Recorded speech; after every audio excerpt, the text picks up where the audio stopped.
بسم اللہ الرحمن الرحیم۔ میں ہوں اختر عباس اور آپ دیکھ رہے ہیں میرا فیس بک اور یوٹیوب چینل۔ سیاست میں جوڑ توڑ کا سلسلہ جاری ہے۔ NA100 فیصل آباد کا وہ حلقہ ہے جس کے پاکستان سمیت فیصل آباد کی نظریں ہیں، کیونکہ یہاں سے سابق وفاقی وزیر رانا ثناء اللہ الیکشن لڑ رہے ہیں۔ ان کے مد مقابل PTI کے حمایت یافتہ ڈاکٹر نثار احمد اور رانا آفتاب احمد خان ہیں، جبکہ PP 109 سے ان کے امیدوار حافظ عطاء اللہ ہیں۔ تو ناظرین، جوڑ توڑ کا سلسلہ جاری ہے۔ روزانہ کی بنیاد پہ نون لیگ میں کچھ دڑے شامل ہو رہے ہیں اور کچھ دڑوں کو توڑ کے PTI کے نمائندے اپنے ساتھ ملانے کی کوششوں میں لگے ہوئے ہیں۔ گزشتہ روز سابق بیوروکریٹس رانا نصیر احمد خان نے رانا آفتاب اور احمد خان اور ڈاکٹر نثار احمد کی حمایت کا اعلان کیا۔ رانا نصیر احمد ایک بڑی قدور شخصیت ہے جو سابق ڈپٹی کمشنر بھی رہے، پرسنل سیکرٹری تو وزیر اعظم یوسف رضا گیلانی بھی رہے۔ انہوں نے پیپلز پارٹی جوائن کرتے ہوئے PP 108 سے اپلائی کیا تھا، لیکن جب ان کو ٹکٹ نہ دیا گیا تو انہوں نے پیپلز پارٹی کی MNA سدرا سعید کی حمایت کی بجائے پارٹی چھوڑتے ہوئے رانا آفتاب کی حمایت کا اعلان کر دیا۔ وہ گزشتہ رات اپنے ساتھیوں سمیت PTI کو پیارے ہو گئے۔ اسی طرح آج ایک اور خبر ملی، ایک اور دڑا جس نے ڈاکٹر نثار اور رانا آفتاب کو بلا کے ان کی حمایت کا اعلان کیا، جن میں چوڑی اسلم گجر سابق ناظم 66 جیمبے، جس کے ساتھ چوڑی زاہد فاروق ایکس ناظم،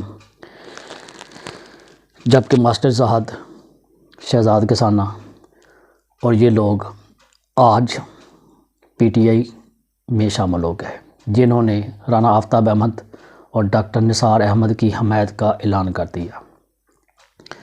ناظرین، آپ کو یاد رہے کہ گجر فیملی اس بار ٹکٹ نہ ملنے پر نون لیگ سے نالا نظر آئی ہے۔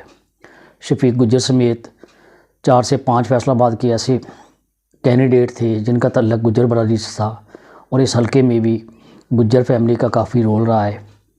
وہ بے شک ایک وننگ پوزیشن میں کسی بھی امیدوار کو لا سکتی ہے، لیکن بدقسمتی کے ہمارے نمائندے، ہمارے منتخب نمائندے نے اس جانب توجہ نہیں دی۔ ابھی سے یہ حال ہے کہ کچھ ہمارے منتخب ہونے والے نمائندے امیدواران ابھی سے کال اٹینڈ نہیں کر رہے۔ آج ایک بہت بڑی تنظیم کے عہدیدار سے بات ہوئی تو میں نے ان سے سیاسی حوالے سے جاننے کی کوشش کی، تو انہوں نے مجھ سے سوال کیا کہ حلقہ کی صورتحال کیا ہے، تو ہمیں تو کسی نے آج تک ٹچ نہیں کیا، حالانکہ ان کا حلقے میں بہت بڑا ایک کردار ہے الیکشن کے حوالے سے، ووٹ بینک کے حوالے سے، مگر نہ جانے ہماری پارٹیوں کو، ہمارے امیدواران کو ایسی کون سی خوش فہمی یا غلط فہمی ہے کہ وہ لوگوں تک کیوں نہیں پہنچ پا رہے، اپنا پیغام، اپنا منشور کیوں نہیں دے رہے۔ صدار اور دھاندرا کی اگر بات کی جائے تو یہ دونوں قصبات کا 23% حلقے کا ٹوٹل ووٹ میں سے 23% ان دو قصبوں کا ہے، لیکن اس کے ابھی بھی 50% محلے یا 50% علاقے ایسے ہیں جہاں تک ابھی نمائندگوں نے رسائی حاصل نہیں کی، جہاں تک پہنچ نہیں پائے۔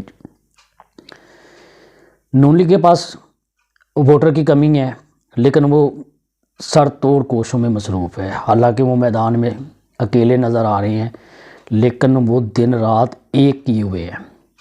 PTI کے پاس ووٹ بینک ہے، لیکن المیہ یہ ہے کہ ان کے نمائندے غائب ہیں۔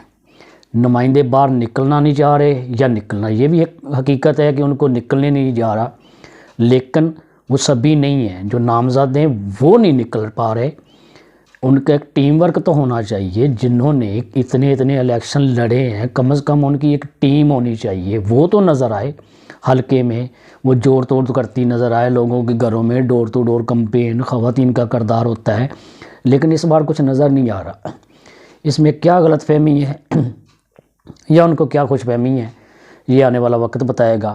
لیکن جیسے جیسے دن قریب آ رہے ہیں صورتحال عجیب اور دلچسپ ہوتی جا رہی ہے۔ رزلٹ 8 فروری کے بعد پتہ چلے گا، لیکن فی الٹائم ہمارے نمائندوں کو، ہماری پارٹیوں کو ضرورت ہے کہ اپنا کم از کم اپنا منشور لے کے گھر گھر پہنچے۔ بہت بڑا حلقہ ہے، یقیناً ان کے لیے بھی مشکلات ہیں، لیکن کم از کم یہ ایک ٹیم ورک سے ہی ممکن ہو سکتا ہے۔ کوئی بھی امیدوار، وہ چاہے صوبائی اسمبلی کا ہے یا نیشنل اسمبلی کا، وہ ڈور ٹو ڈور نہیں پہنچ سکتا۔ لیکن یہ بھی آپ المیہ کہہ لیں کہ آخری منتھ ہی ہمارے نمائندوں کو یاد آتا ہے کہ ہم نے عوام تک، ہم نے ووٹر تک رسائی حاصل کرنی ہے، ان کی بات سننی ہے، ان کے مسائل سننے ہیں، ان کی بات سنتے ہوئے ٹھنڈے دماغ سے ان کو جواب دینا ہے۔ لیکن یہی کام اگر 6 ماہ الیکشن سے قبل شروع کر دیا جائے تو آپ غالب چلیں ہر گھر تک نہیں تو ہر گلی، ہر محلے تک ضرور پہنچ سکتے ہیں۔ تو الیکشن کے بعد کیا ہوتا ہے یہ تو آنے والا وقت بتائے گا۔ ملتے ہیں اگلے پروگرام میں، تب تک کے لیے اجازت، اللہ حافظ۔